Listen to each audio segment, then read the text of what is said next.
আসসালামু আলাইকুম রহমতুল্লাহি ওবরকাতুহু।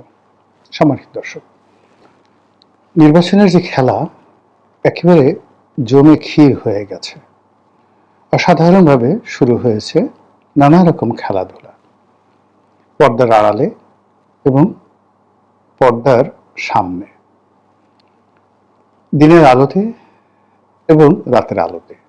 খেলা শুরু হচ্ছে দেশের প্রত্যন্ত অঞ্চলে, যেখানে প্রার্থীরা নির্বাচনের জন্য ঘোরাফেরা করছে।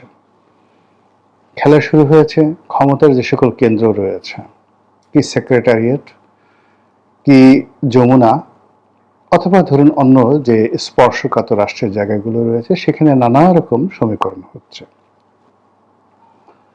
খেলা হচ্ছে রাজনৈতিক দলগুলোর মধ্যে জোট করা না করা নিয়ে। খেলা হচ্ছে দেশের বাইরে, দিল্লিতে, রাওয়ালপিন্ডি তো এখন আর নেই, ইসলামাবাদে। খেলা হচ্ছে বেইজিংয়ে, লন্ডনে, নিউ ইয়র্কে, ওয়াশিংটনে, সৌদি আরবের রাজধানী রিয়াদে এবং কাতারের রাজধানী দোহাতে। আপাতত এখানেই শেষ করি। খেলা হচ্ছে ব্যাংকপাড়াতে, খেলা হচ্ছে আন্ডারওয়ার্ল্ডে, যারা গুন্ডা বদমাইশ থেকে শুরু করে চোরা কারবারি, তাদের মধ্যে খেলাধুলা হচ্ছে। তো এ সকল খেলাধুলার মধ্যে নির্বাচনের যে তফসিল, এটি ঘোষণা হয়ে গেছে। খুবই সহজ সরল এবং চমৎকার একটি নির্বাচনের রোডম্যাপ প্রধান নির্বাচন কমিশনার ঘোষণা করেছেন। ডিসেম্বর মাসের 29 তারিখের মধ্যে মনোনয়নপত্র দাখিল করতে হবে। তারপর সেই মনোনয়ন যাচাই বাছাই শেষ করে ফেব্রুয়ারি মাসে যেভাবে প্রথমার্ধে, মানে 15 তারিখের আগে নির্বাচনের কথা প্রধান উপদেষ্টা বলেছিলেন, ঠিক সেইভাবেই একটি তফসিল ঘোষণা করা হয়েছে। যারা সরকারের পক্ষের লোক, তারা নানা রকম মুখ ঝুলিয়ে ঝুলিয়ে বলার চেষ্টা করছেন যে এতদিন যারা নির্বাচন সম্পর্কে নানা নেতিবাচক কথা বলতেন, যারা বলতেন ডক্টর মোহাম্মদ ইউনূস নির্বাচন দেবেন না, তিনি আজীবন ক্ষমতায় থাকবেন, এখন তাদের কি হবে, এখন তারা কি বলবেন, এইরকম পক্ষের যারা লোকজন তারা বলার চেষ্টা করছেন। আর ডক্টর মোহাম্মদ ইউনূসের অধীন কোনো নির্বাচন হওয়া সম্ভব নয়। যদি তিনি একটা নির্বাচন করেন, সেই নির্বাচনটি হবে পৃথিবীর সেরা নয়, সবচেয়ে একটা নিকৃষ্ট নির্বাচন। তৃতীয়ত, সেই নির্বাচনের মাধ্যমে যা কিছু সৃষ্টি হবে, এটির ফলাফল সেই যে প্রেসিডেন্ট সত্তার যে নির্বাচিত হয়েছিলেন, ওইরকম একটি ফলাফলের কাছাকাছিও নয়, তার চেয়ে অনেক অনেক নিকৃষ্ট ফলাফল হবে। এটা এক ধরনের লোকজন বলার চেষ্টা করছেন অনেক আগের থেকে। দ্বিতীয় গ্রুপ যেটি বলার চেষ্টা করছেন যে এই নির্বাচনে একটা ম্যাজিক্যাল ঘটনা ঘটবে। দক্ষিণপন্থী যে রাজনৈতিক দলগুলো রয়েছে, তারা এই নির্বাচনে ভূমিধস বিজয় লাভ করবে। ঠিক রাজশাহী ইউনিভার্সিটি, জাহাঙ্গীরনগর ইউনিভার্সিটি, ঢাকা বিশ্ববিদ্যালয়ের যে ছাত্র সংসদ নির্বাচনে দক্ষিণপন্থী গ্রুপগুলো জামায়াত শিবির যেভাবে সফলতা লাভ করেছে, ঠিক এইভাবেই তারা সফল হবেন।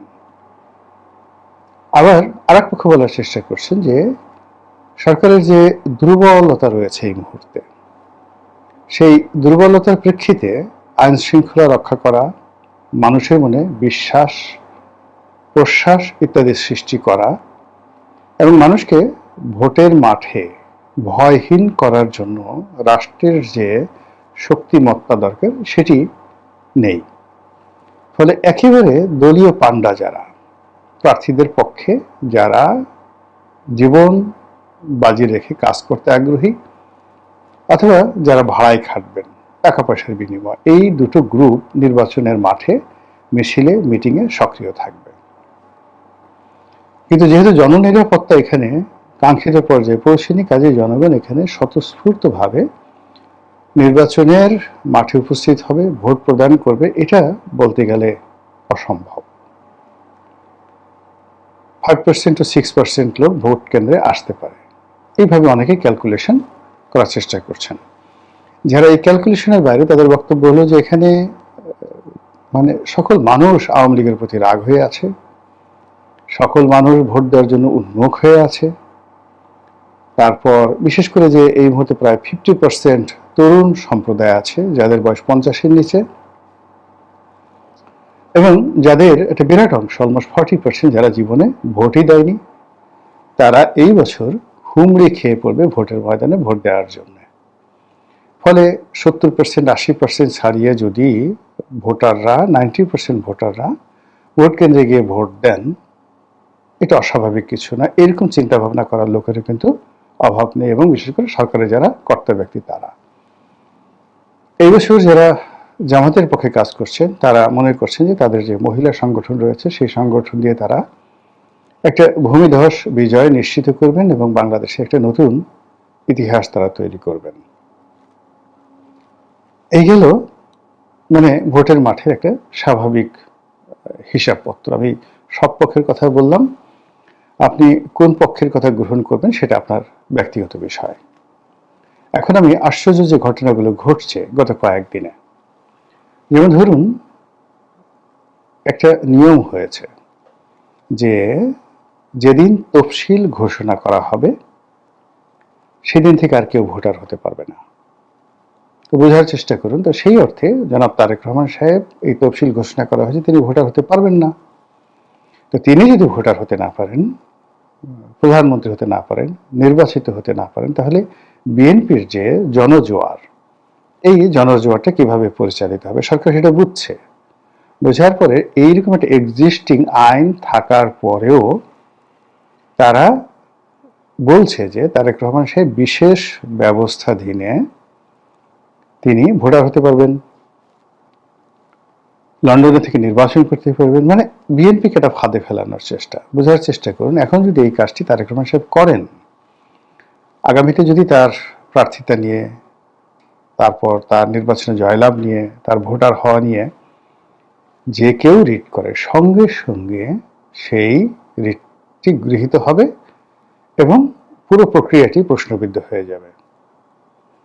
2 নম্বর হলো যে এই কাজ যারা করবেন, ইলেকশন কমিশনের যে সমস্ত কাজ করবেন, তাদের পরিণতি গণেশ উল্টে গেলে ঠিক সেরকম হবে যেভাবে সাবেক নির্বাচন কমিশনারদের হয়েছে, কোনো সন্দেহ নেই।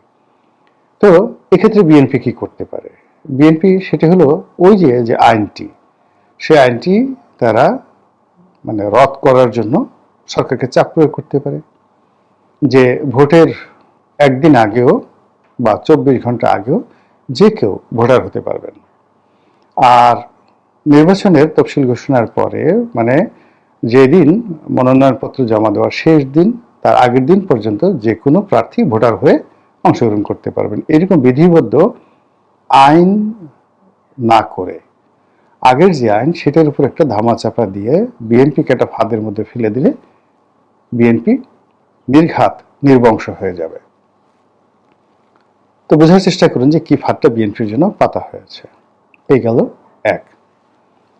2 নম্বর হলো যে শেখ হাসিনার কথায় কিছু যাকে বলা হয় নতুনত্ব লক্ষ্য করছেন। তিনি তার স্বাভাবিক যে কথাবার্তা তার বাইরে গিয়ে তিনি সেই যাকে বলা হয় বেগম জিয়ার যে অসুস্থতা, এটা নিয়ে তিনি দুঃখ প্রকাশ করেছেন, সহানুভূতি জানিয়েছেন এবং তার মঙ্গল কামনা করেছেন।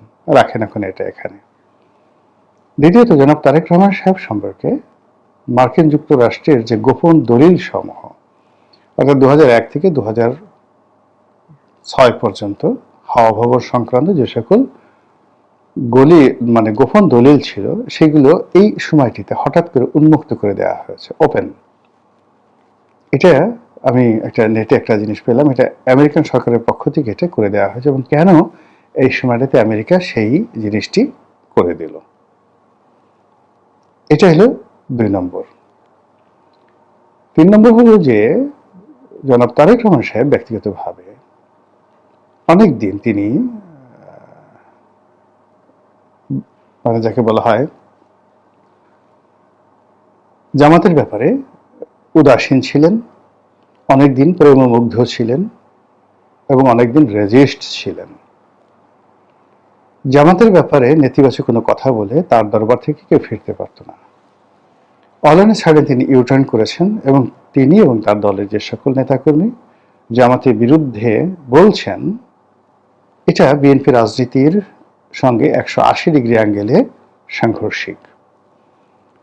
2 নম্বর হলো যে দলের মধ্যে যে সকল লোক জামাত বিরোধী এখন তারা দলের কাছে খুবই গুরুত্বপূর্ণ হয়ে উঠেছেন, বিশেষত মুক্তিযোদ্ধা ফজলুর রহমান সাহেব। আর যেখানে স্বয়ং তারেক রহমান সাহেব জামাতের বিরুদ্ধে যে কথাগুলো বলছেন এটা খুবই কগনিজেন্সে আনতে হবে। 3 নম্বর হলো যে বিএনপি যেভাবে নির্বাচন এবং অন্যান্য বিষয় নিয়ে যাকে বলা হয় গ্রিন সিগন্যাল দিয়েছিল সরকারকে এবং সরকারের প্রশংসায় পঞ্চমুখ এবং ডক্টর মোহাম্মদ ইউনূসকে তাদের একান্ত আপনজন হিসেবে মনে করেছিল। ইদানিং বিএনপি নেতৃবৃন্দের কথাবার্তায় একটা বিরাট গ্যাপ তৈরি হয়ে গেছে।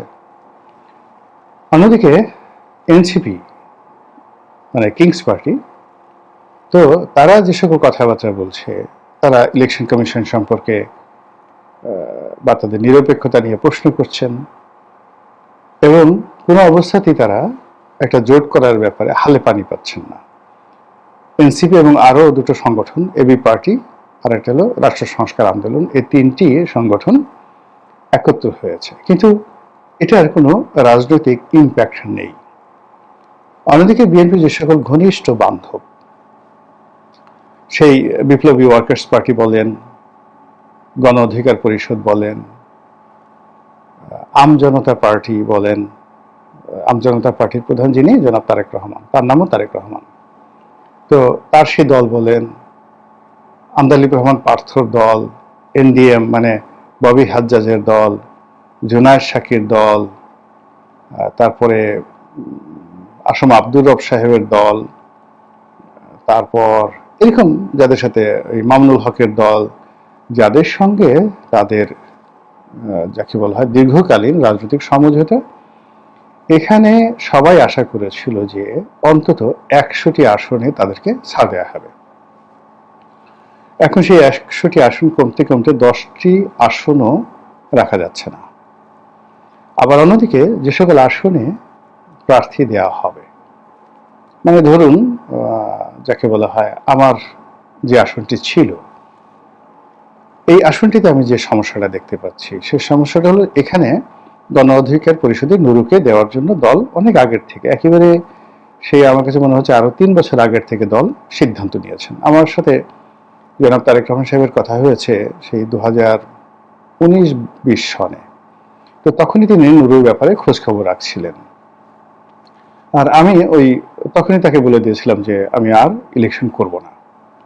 তো 2019 সন থেকে আমি এই জিনিসটা দেখে আসছিলাম যে জনাব তারেক রহমান সাহেব নুরুল হক নুরুর ব্যাপারে ভীষণ রকম দুর্বল। অন্যদিকে ঢাকা বিশ্ববিদ্যালয় ছাত্র দলের সভাপতি ছিলেন হাসান মামুন, তিনি আসলে দীর্ঘদিন ধরে এই আসনে মনোনয়ন লাভের জন্য চেষ্টা করছেন।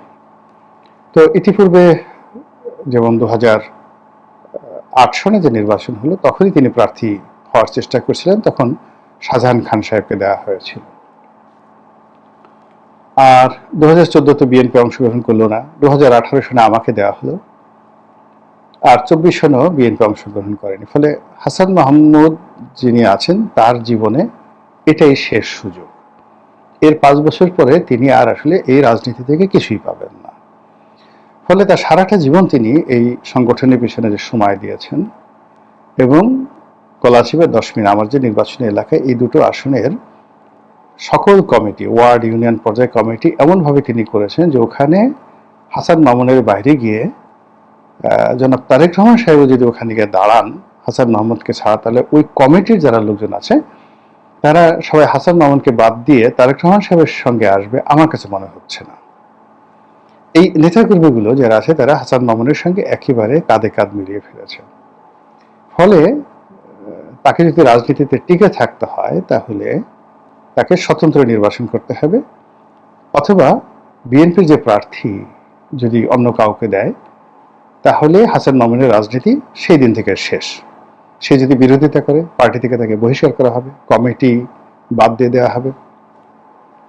আবার সে যদি স্বতন্ত্র নির্বাচন করে তাও একই অবস্থা হবে, পুরো কমিটি, তার যে কমিটি আছে রাজনীতি তছনছ হয়ে যাবে। এই গেল হাসান মামুন এবং বিএনপির ভার্সন। অন্যদিকে যদি হাসান মামুনকে মনোনয়ন দেওয়া হয়, হাসান মামুনকে মনোনয়ন দেওয়া গেলে বিএনপি যে সবচেয়ে শক্তিশালী গ্রুপ, হাসান মামুনদের হাতে কমিটি আছে, কিন্তু মাসেল পাওয়ার এবং ভোট যাদের হাতে সেটা হলো সাবেক সংসদ সদস্য শাহজাহান খান, তার আত্মীয় স্বজন এবং তার কমিটি।